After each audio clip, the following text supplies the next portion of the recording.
আনাস রাদিয়াল্লাহু থেকে বর্ণিত, তিনি বলেন, আমি কি তোমাদের এমন একটি হাদিস বর্ণনা করব যা আমার পর তোমাদের নিকট আর কেউ বর্ণনা করবে না।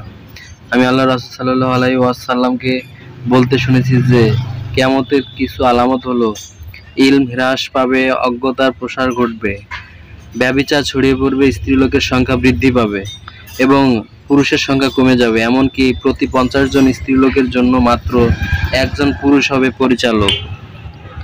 আবু মাসুদ আনসারী রাদিয়াল্লাহু থেকে বর্ণিত, তিনি বলেন, একদা জনৈক ব্যক্তি বলল, হে আল্লাহর রাসূল, আমি সালাত জামাতে শামিল হতে পারি না, কারণ অমুক ব্যক্তি আমাদের নিয়ে খুব দীর্ঘ সালাত আদায় করেন। আবু মাসুদ রাদিয়াল্লাহু বলেন, আমি নবী সাল্লাল্লাহু আলাইহি ওয়াসাল্লামকে কোনো নসিহতের মজলিসে সেদিনের তুলনায় অধিক রাগান্বিত হতে দেখিনি।